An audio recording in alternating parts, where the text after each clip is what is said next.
I was asked by the local high school coach who I didn't know. I was just in a travel circuit at that time. But at any rate, moved up the proverbial ranks to varsity assistant. And I've been the varsity coach there for the last 11 years. I've coached showcase baseball with the Richmond Braves. And most recently, I've been with Stars Baseball the last 10 years, and I carry the fancy little title of general manager. So aside from coaching, I try to run the day-to-day operations of that organization. Tim alluded to it. We did talk about it in Ohio. My recollection is we're in Richmond, and this is a good just shout out to the VBCA in general. So, for whatever your guys' perspectives are of like the ABCA and VBCA, there's clinics and skills and drills, and for me, I mean that is easy to quantify as 50% of it. The other 50% are the hallway conversations, the conversations even when you're taking a leak with someone in and out of the corridor. I know every time I see it, I'll just like ask him, like, "Hey man, can we meet up tonight in the lobby? Can we meet up tonight for a drink?" Like, and I always just want to pump people for information, just get ideas. And I forget, but I know we were in Richmond, and it just came up organically. Like, yeah, it'd be good, like for new coach. Can you imagine if you started and you just had like an AI assistant, like on just coaching, like. So that was conceptually, so I'd always thought about like how to pull this off. So the broader goal for tonight is just to give you one nugget, maybe a couple, not necessarily just for myself too. So I'm hoping this is collaborative, and we'll do some Q&A. But instead of just saying like, "Hey, what questions do you guys have?" I thought it did make sense to start off with a couple topics that might generate a little bit of like discussion. So I want to talk about delegating. So let me set the scenario for you guys. At the high school, I bet some of you guys like me on my staff, there's former college coaches, former college players, and pro player. Like that's the coaching staff that I have. These are the people that I have to like delegate to and task them to do things. At the youth level, you might have someone you had to bribe with a bottle of bourbon to help you coach, or you've got somebody who doesn't even like sports. They like cats and classical music, and you just duped them into coaching with you. But whatever, you just have them on staff. Regardless of it, my point is, in either of these scenarios, you can't feel hesitant to come across as a micromanager. At the end of the day, and I know this from talking with our staff, that our staff collectively, they like it when I'm intentional and I'm specific. So when we're going through like a drill series, it's not necessarily, what you want done, but how you want it done, which is going to separate the difference. So I'll take one example. Back in the day when I initially had started, I would tell someone, "Hey, we're going to do angle BP flips. That's it. Can you knock it out?" Meanwhile, I'm running a station, and as I look across, I'm like, we're not accomplishing at all what we wanted to. But the problem with that is I only told them what to do. I didn't tell them how to do it. I didn't say, "Hey, specifically, I need your angle to be to the righties, closer to the first baseline, and I need you to feed it and bury it on the inside. And I need you to cue him to get the ball up in the air if we're going to challenge his bat angle and his body path and how he's holding the angles. And he's got to keep the ball fair when he elevates it." So what I found is, it takes me 20 minutes max to basically do like a practice plan. And then I don't have to go through everything in the practice plan, but I do basically using like the angle toss. I'll take 30 seconds right before practice just to like show whoever it is on our staff. And you can sort of read the body language like of the coach, like, "Oh, I got it. No, I'm good. Hey, you showed me this last week. Hey, I've done this before. Perfect." And then at the end of the day, there's no stress for them. There's no stress for me. I'm running my own station.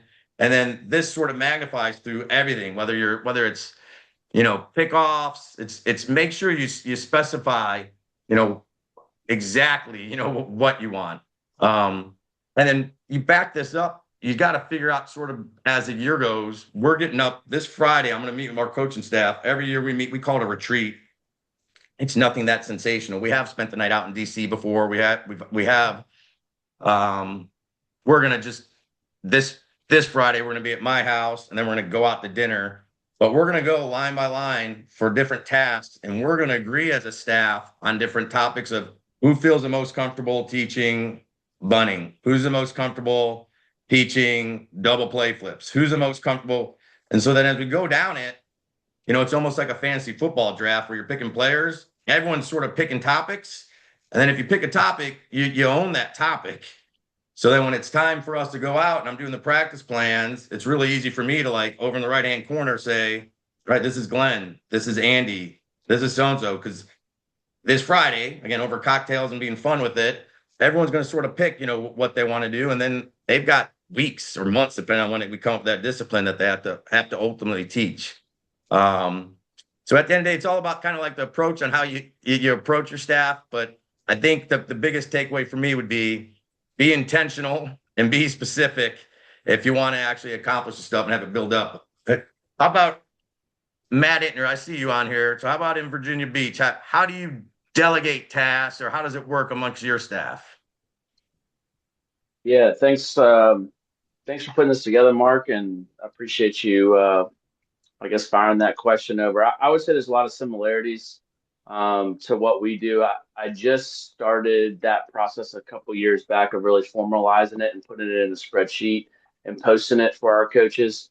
I do think it's important that you give them topics to teach. I think that kind of creates a level of empowerment, right? Where you're not necessarily micromanaging or just telling them what to do. I definitely struggled with just telling them and not the how behind it, which I appreciate you talking about. We've even gone a couple steps further where like each coach has, what are their in-game responsibilities? What are their pre-game responsibilities? What are their post-practice responsibilities, right? Like those kind of tasks and putting those with your assistants, I believe is helpful. Like who's carrying the call bands to away games? Who's making sure both bullpen mounds are overseeing, making sure those get tucked away at night?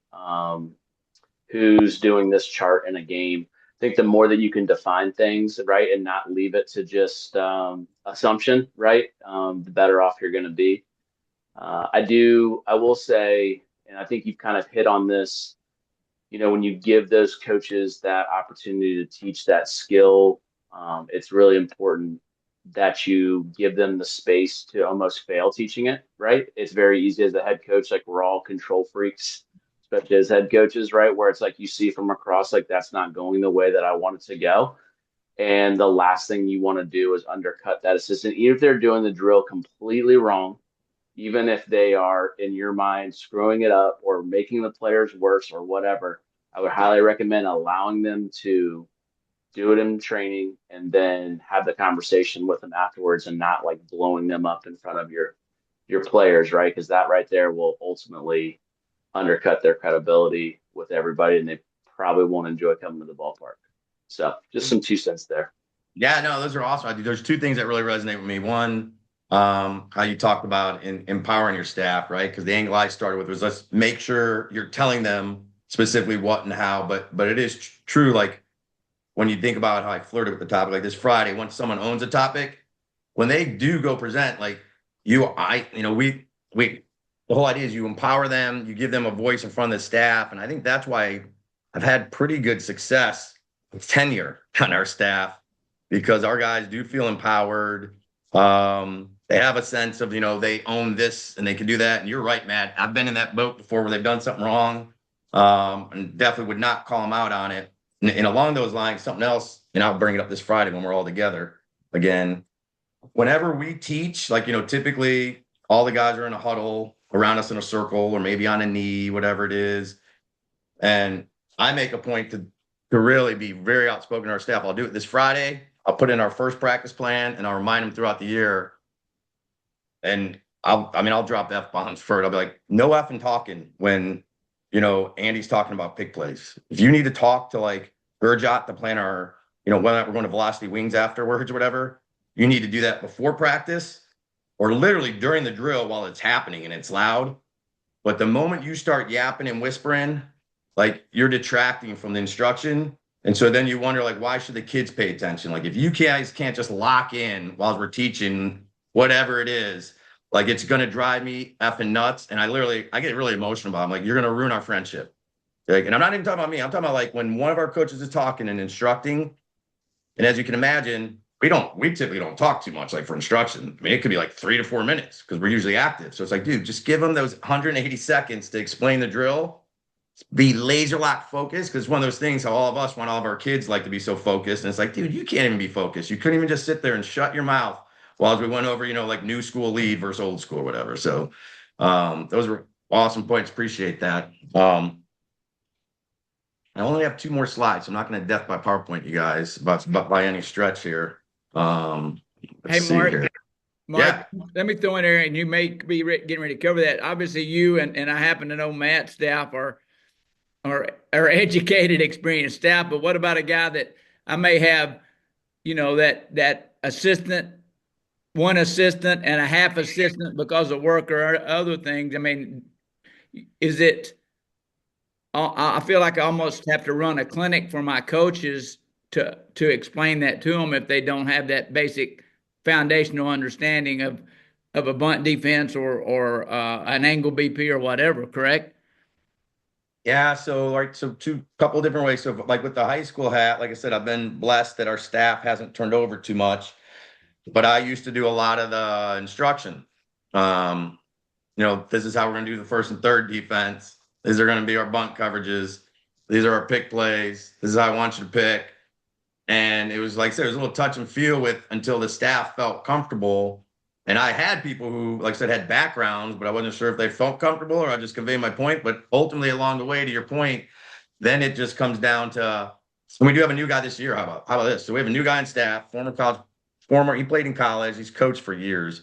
So, but he's new to our process. And so I had to like sit with him and say, hey, dude, at the end of the day, like it's sort of like government contracting. If you're assigned teaching outfield fly balls or how to do a slow roller, just look for three sources. Like go to three sources. You could go Google, ChatGPT, three different video, like whatever it is, figure that out. And then I guarantee you're not gonna mess anybody up that bad. Like anybody. Any of our guys are going to college, pro prospect, like just look at it and then like just steal from Simon Cowell on, his show, like just make it your own. Like ultimately there's only so many different ways to, cover the bag at first base. Just figure it out. Go do your research. You're a smart dude, you're a plumber or you're an electrician or you're a lawyer or whatever it is. Like just this is why, we all studied and went to school. Like you just do some due diligence and like figure it out. Like the game of baseball isn't that actually that complicated. Like there's a lot of different ways to like learn all the skills. So I think just that itself, like telling a coach, like, hey, dude, there's no real big secret to like any of this stuff. Like you can go research it and then you can teach it. Just like someone teaches physics, which seems mind blowing to me. But I bet if you told me that's what I had to do, I had to go teach physics. I could go ahead. I'm gonna need some lead time, a little bit longer than we need to do fly balls, but I could figure it out. So yeah, I think just sort of empowering them and letting them know, and then eventually, hopefully, it catch win. But every now and then, I mean, that at the end of the day, I think the secret to winning, for lack of a better word, I think your staff's a huge deal because the more your staff's involved and can help you, it also allows you to be more creative with stuff, allows you to be more relaxed, less stressful. The more you're all in, I mean, you're running on all cylinders. I think that gets tough a little bit sometimes. Yeah. Yeah. Is there anybody on here? Let me make sure. Yeah. Any coach on here that acts more as a supervisor and roams versus over the assistant coaches or staff, just um, rather than Mark? I think you said you're actually teaching drills, doing something yourself versus more of a supervisor. Is that correct? Yeah, so I spread it out. So every given day can be a little different, but typically we start late, our high school. So our practice, like for specific times, our practice doesn't even start until 4:30. We go to 6:40, a little over 2 hours. And for those practices, I'd say more often than not.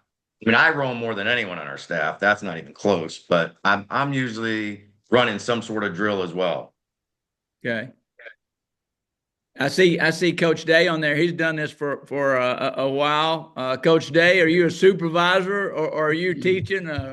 You have any thoughts there? I think I got it my hand in just about everything, but I'm very fortunate here where I'm at because I got, two coaches on JV and two assistant coaches with me on varsity, and every one of them played for me. And I think one of the big things with those guys is that I pretty much trust them to do what we need to do. And if you trust them, I think they're going to be really loyal to you.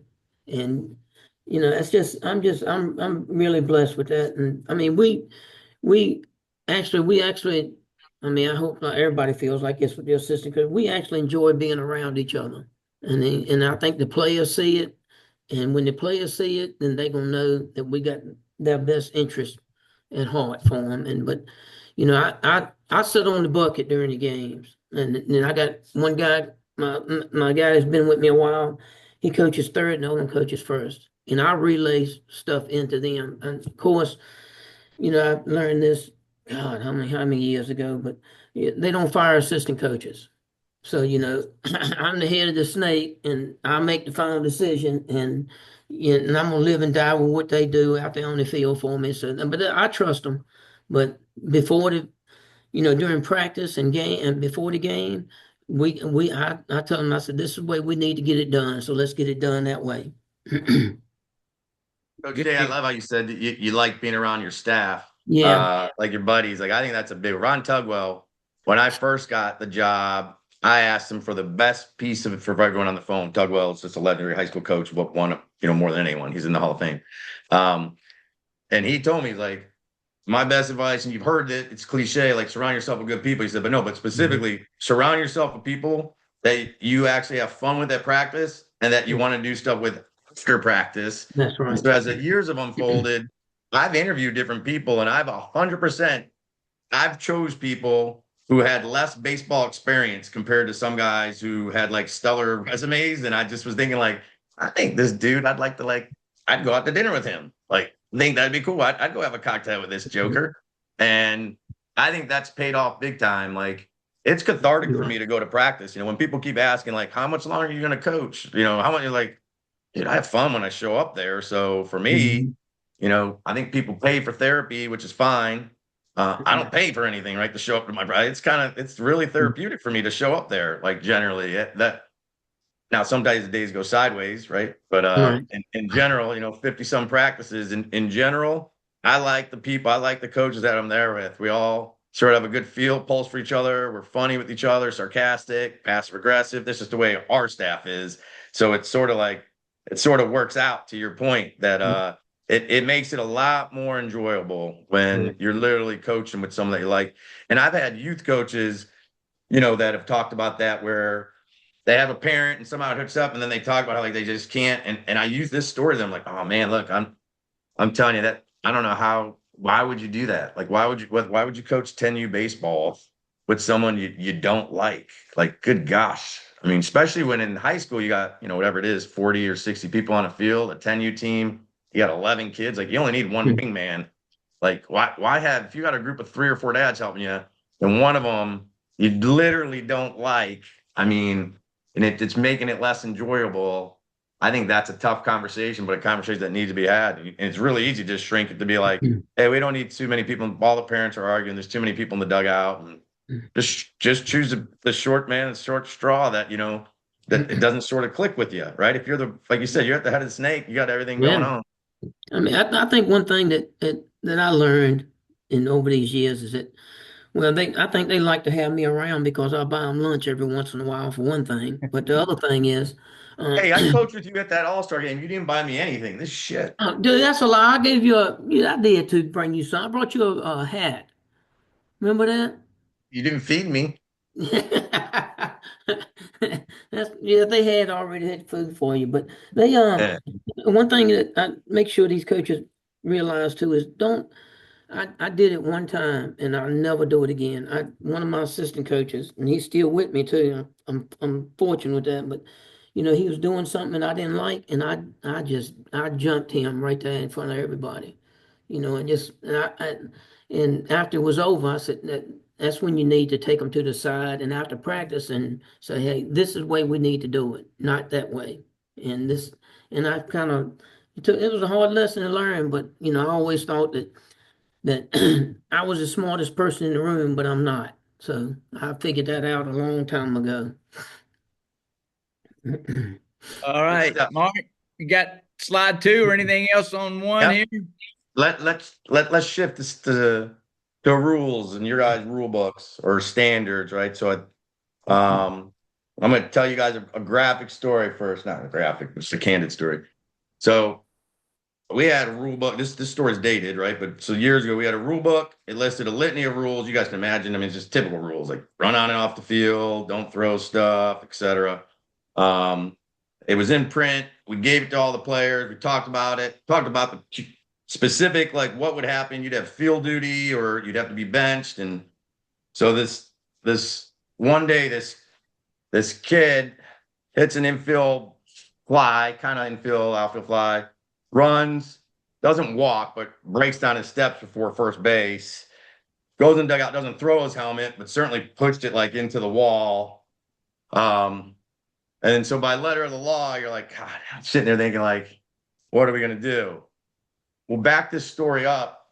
That kid, before he came to the game, went home, caught his mom and dad in a pretty tense fight, saw some pictures on the kitchen table, apparently from a private investigator who caught the mom hooking up with another guy, sees a picture of his mom, sees his mom, the dad and mom in a graphic fight, runs out. They're in the lawn, literally getting all physical, gets in his car, drives, and came to the game and played the game. So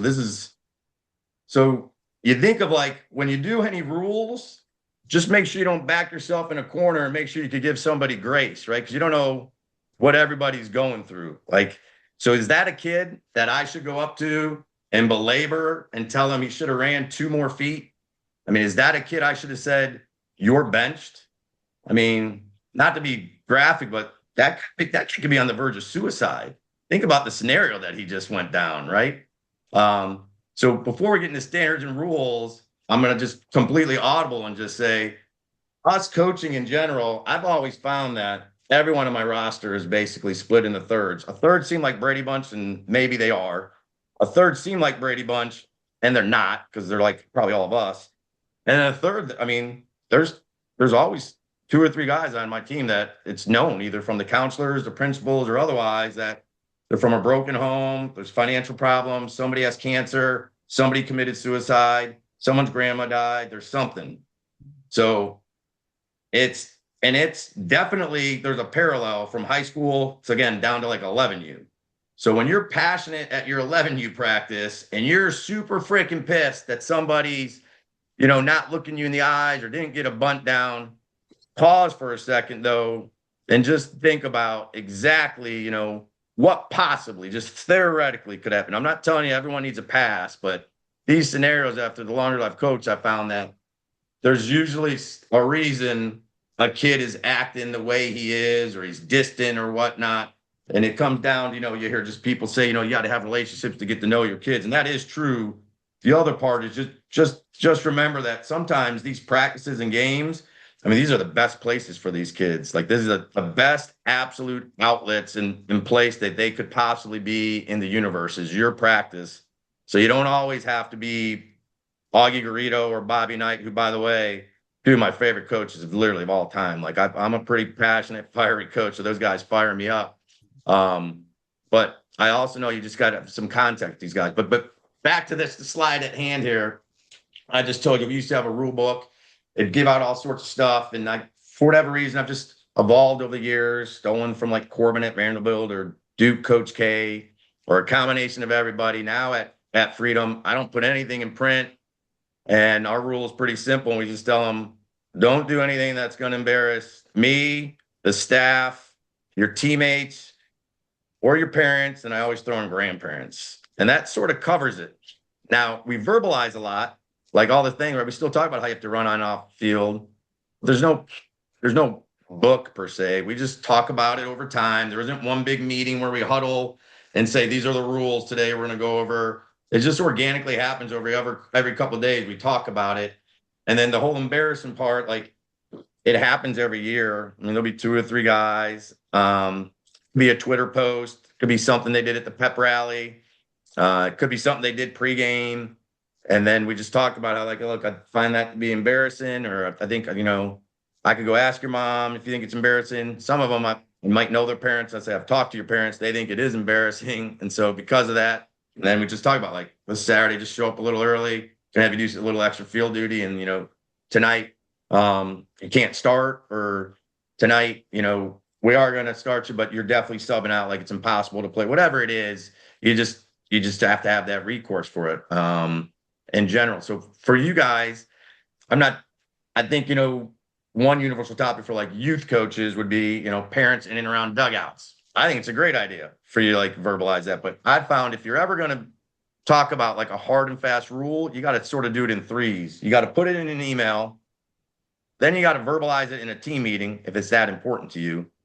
And then you should share some comments after opening weekend if it was, say, parents. So if your topic, if that you're passionate about is, I don't want parents near the dugout, put it in an email. So now you message it to them, talk about it, Zoom call or team meeting, and then refer back to it again. And you do that for any rules that you're that passionate about, then I think generally you'll probably have the most success with those. How about down in Halifax, Coach Day? How do you guys have rules, team standards? What do you call them? How do you convey them?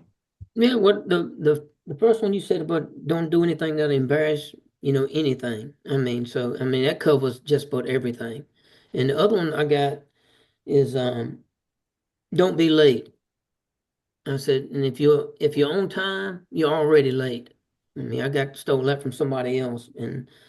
But the embarrassing thing is that covers everything from school to the community to on the field, off the field, everywhere. Some of our kids would drive from the parking lot to get to the field, and they're driving 60 miles an hour through the parking lot. And I tell them all the time. I said, look, I'm gonna defend you as much as I can, but if I get called into the administration office, somebody's gonna pay for it, and it's not gonna be me.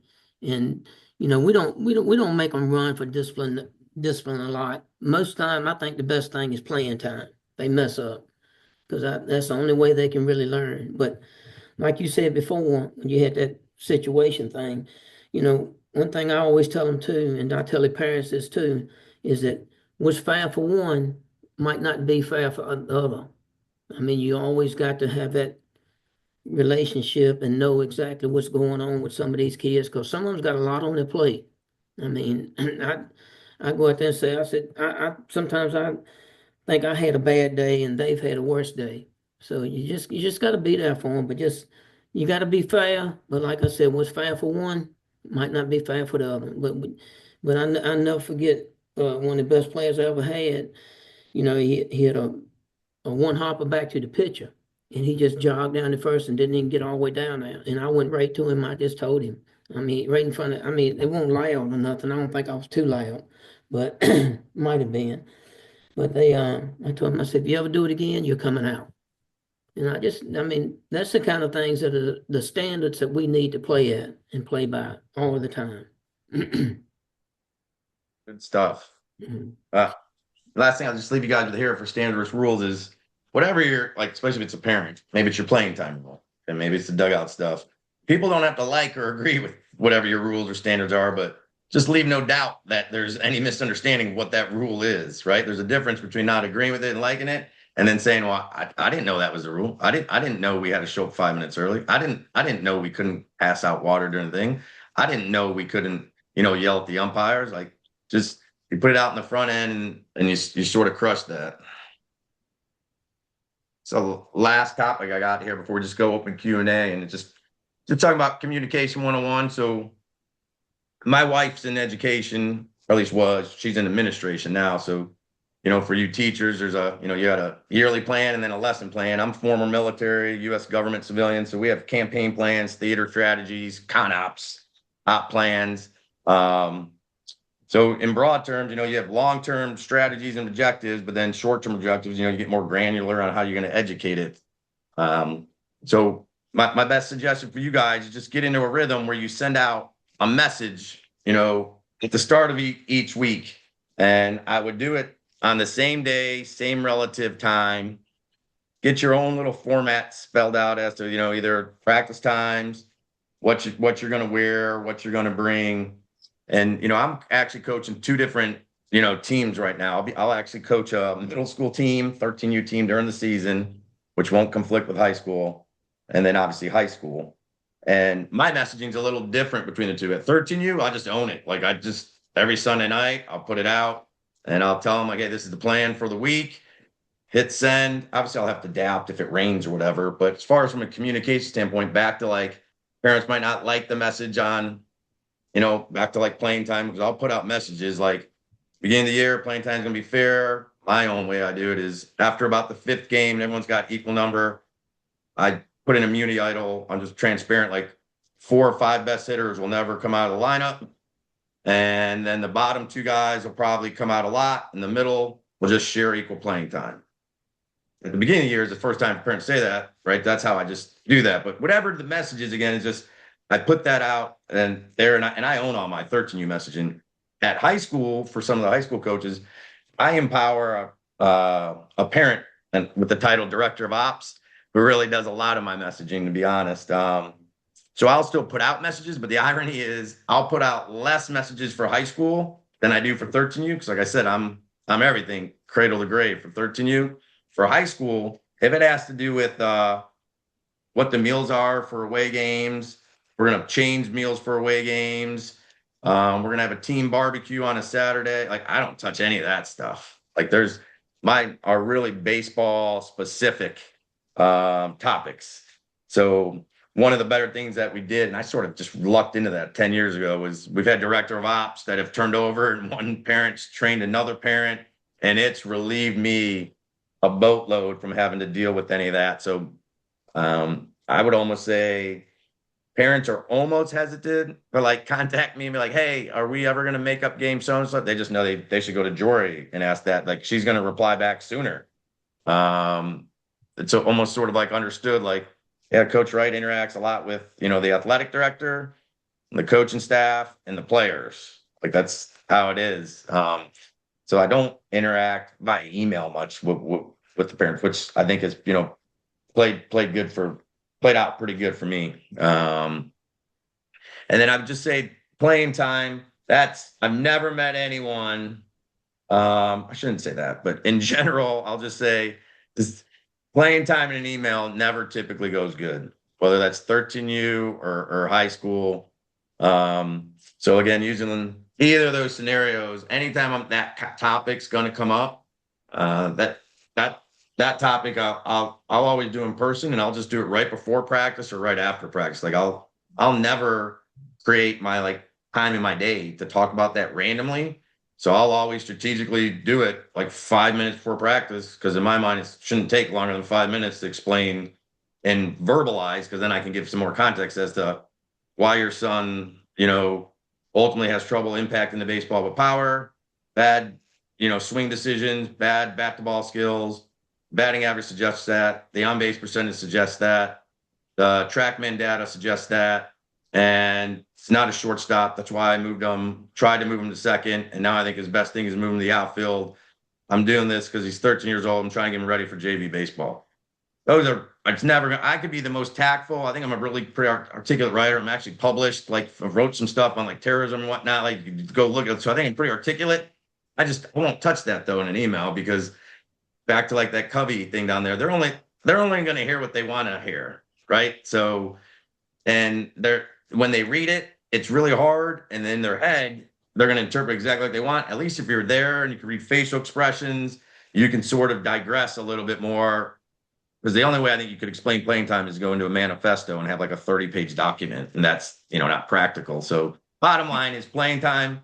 Just talk about it in person, and I think and that's hard, especially again back if you're a 10U, 11U coach, and these are the people you're hanging out with in the Courtyard Marriott and on the weekends. But if you're doing talk to someone about playing time, just be blunt and person. Just take that deep breath and just get out whatever it is you want to say as to why it is. Again, they don't have to agree with it, but there shouldn't be any confusion, over that topic in general. Those were the topics that I had here, but I'd love to just open it up and see what other general questions you guys got. I'm gonna stop sharing here. Good. I tell you, Coach Mark Joe, what do you got for us tonight? Appreciate you being on there. Yeah, what's up, buddy? No, I mean, I think all the topics we've had have been really good. I really like talking about the standards versus rules and stuff like that, you know. Um, they say rules are meant to be broken, right? So, you get those standards, and I think that really goes a long way. I kind of found that out the hard way this year. I put myself in one of those situations that you don't want to get into. We had a lot of guys missing practice earlier in the year. So after spring break, we put it in. We say, hey, look, you miss a practice, you're not playing in the next game, right? Black and white. You miss a practice, you're not playing in the next game. Couple weeks down the road, one of my seniors, his parents making him go on a trip, and there's not much we're going to be able to do with that. We talk about it in the early part of the year. The kid's saying, look, I don't want to go. I don't want to go. Long story short, starting catcher. Hey, what are we going to do? What are we gonna do? So I kind of thought on the fly, and opened it up to the team at that point. We kind of say, you know what, guys, listen, we have this thing that we decided as a rule. We kind of decided it as a group, so I think it was appropriate to open it up as a group too, and kind of see where their heads were. Thankfully, they decided the smart thing and let the kid play. But yeah, I think that just kind of goes to like what we're talking about is, we definitely don't want to paint ourselves into any hard corners or anything like that. But every situation is a situation. So, Every situation, that's right. That's very well said. Like I said, you write it in black and white. This is what it should be, and then you're confronted with that, and you're like, Jesus, I didn't think that would say, ever wow. happen. Like, really? Yeah, Wow. yeah, exactly. And then you Yeah, lose a lot of, and then it's tough, right? How do you enforce that? So yeah, that's a good one. Audible and having the kids, that's good. yeah. Good guy, jump in. I don't have any. I don't. At least I'm not seeing anything in the message chat. If I'm doing that correctly, but if you have anything, jump in there for Mark or any of these guys and that have spoken or anybody else that love to have you jump in and educate us all. We can all learn from each other here, regardless of age or experience.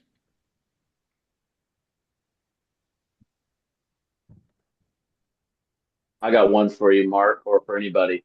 What is your way of kind of going around and trying to like touch point as many players as you can, like in your program in season? Like obviously we're all like Good. condensed for time, right? And it's like when we get out there, like that 2 hour plan, in most cases, right, is like from Yeah. active warm up to clean up.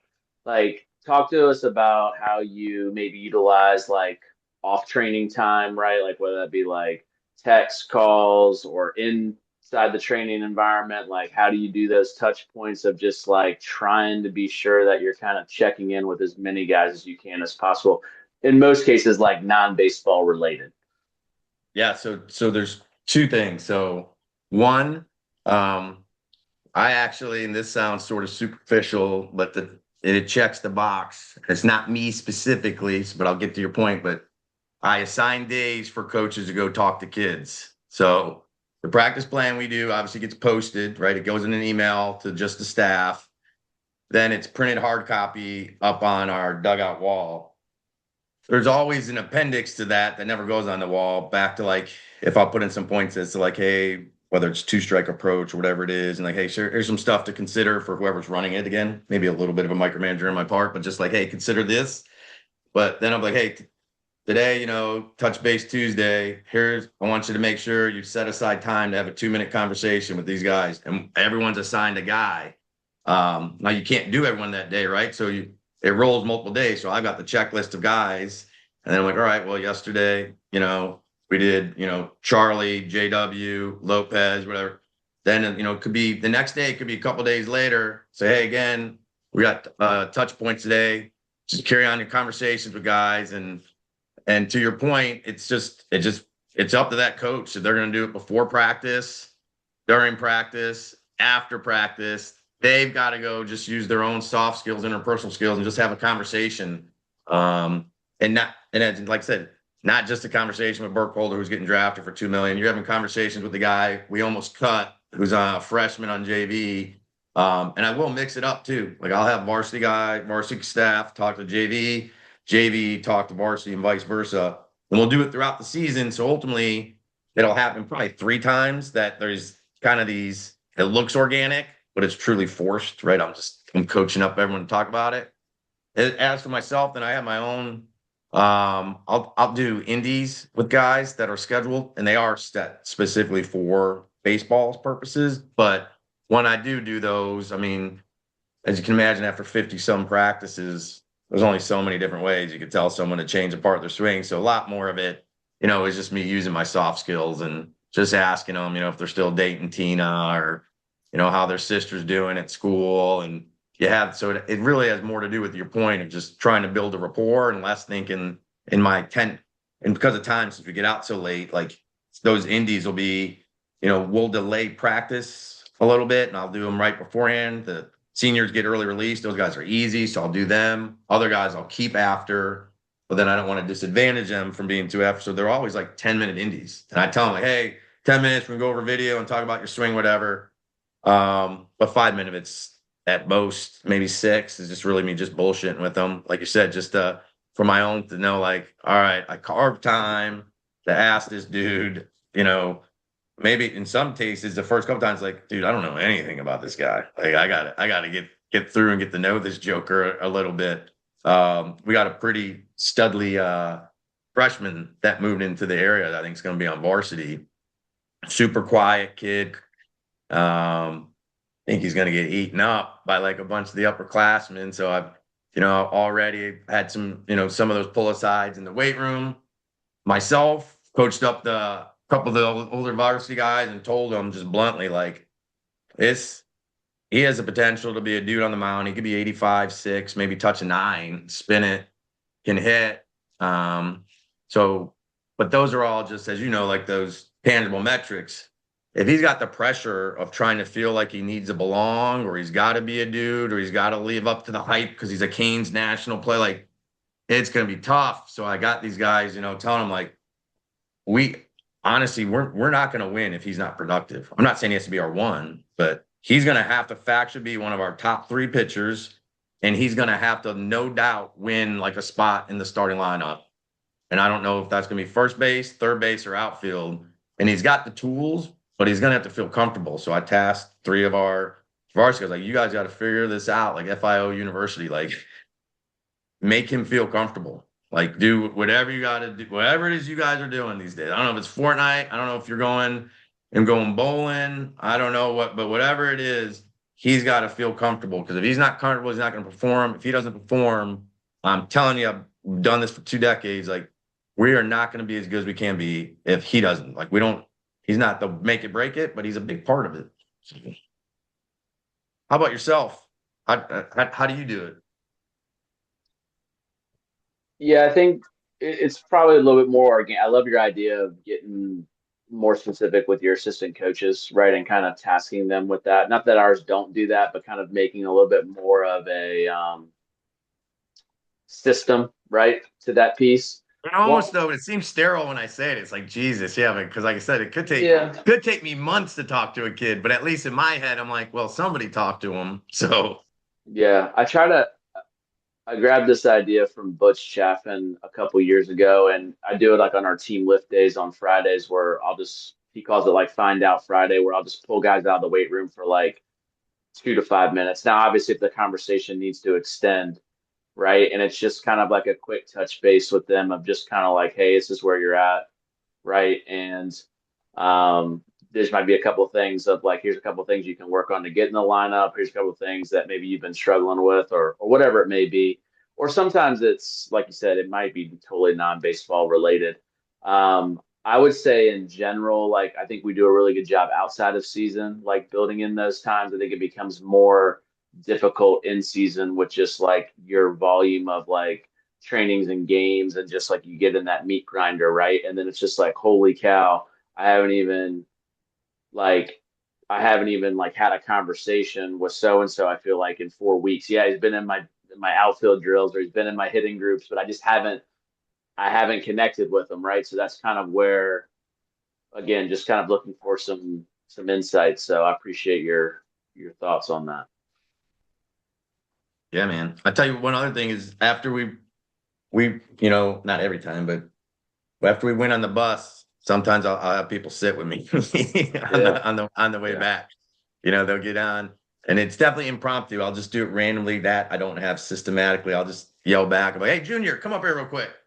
And then I'll just ask him, we'll talk about the game real quick. And then, like I said, I mean, this is short. It's like speed dating, right? And then I'll just ask him something personable about his family. Everyone seems to be in a good mood. So have a quick conversation. And then you send them back to the bus, get yelled at by the bus driver because I have kids walking back and forth in the line in the bus. But either way, just a couple different ways to skin the cat. And at the end of the day, for everyone, right, it just comes back to it's so much easier to try and squeeze all that sweat you can out of a towel and push these guys. If they really, trust you, respect you, understand where you're coming from. It's really hard to try to back to me using the Bobby Knights of the world. Like, it's hard to do those things, I find. Absent, like anything, the kids are different. Some kids are just built like that in the military, so you can just drive them. The rest of them, you gotta establish that rapport if you're gonna drive them a little bit. So it pays dividends in the end to do however we're all doing it. Have those small conversations with the kids. Even the youth kids, I'll find like it's hard to have, hitting. Everyone's can be a swing coach or a hitting coach, but I think you got to have an open conversation with the kids to give you feedback. The more they give you feedback, I think the more you can help them with their swing. That's hard, even with, I think, varsity hitters. It's super hard with, like I said, I coach with 13-year-olds, let alone if I'm running like a practice or a camp with 11. Those dudes unless they're goofy, they might talk, but otherwise they're intimidated. So again, like with a 13-year-old, you got to establish still just rapport. And then you can sort of start asking, like, hey, what did you feel during that? Instead of them just like looking at you puzzled, like, I'm scared to talk to you. Once they feel like you're human and they know that I have a wife and they know I have a daughter and I have a son and I have a dog, like when we start talking, then it's sort of like, what'd you feel there? And like, I think I turned over my hands. I didn't extend like, yeah, man, I think that's true. Like, why don't we work on that? Like, you get those kids just to open up, just in general. Like, so it doesn't have to be about driving them. It's just getting them to like listen to what you're trying to say a little bit more. Is the more that they feel like they can have just a normal conversation, you can either get technical, easier to have technical conversations, and then easier again just to be like, needs to be an effing bulldog on the mound than I do. Like, let's go, let's go, let's get after it. And like, it's easier to drive that. But good stuff. Any other last alibis from you guys? Otherwise, Tim, we're back in a couple weeks, right? Week off, week on. Yeah, we are. We are. Listen again. Thank you guys very much. Obviously, back to the instructional piece. You're doing the research videos. If you took advantage of that ABCA dual membership, if you're not familiar with that, the ABC has thousands of videos on any topic that you can imagine, and you can do it's quality done. They're videos from their conventions that they're on, so you can research the topic and watch not only the presentations at the convention, the book, the Barnstormer series in the fall. Matt Ittner just did a great one on base running at Cox, and the one at William & Mary. So you can get some quick feeds on for your assistant coaches, which is just, again, back to that, Mark. I would send those to my assistant coaches back when I was actively coaching with whatever their base running for the guy that was that. I would say, hey, guy, watch this tonight. Let's talk about it tomorrow, or run it tomorrow, whatever, And so that's how I tried to educate my coaches on the fly if they didn't have a pretty good understanding, or I didn't feel like they were teaching it the way I wanted it to. But anyway, guys, we're trying to just develop and share, and appreciate y'all jumping on. Appreciate your support of the BBCA. Again, Mark, and appreciate your willingness to do this. So yeah, back in 2 weeks. And if you have any other questions, reach out to me and or any of these coaches, and we'll be glad to get back to you. All right. Thanks, guys. Appreciate it. Yeah, appreciate you guys. Have a great night. Later. Thanks, fellas. See you.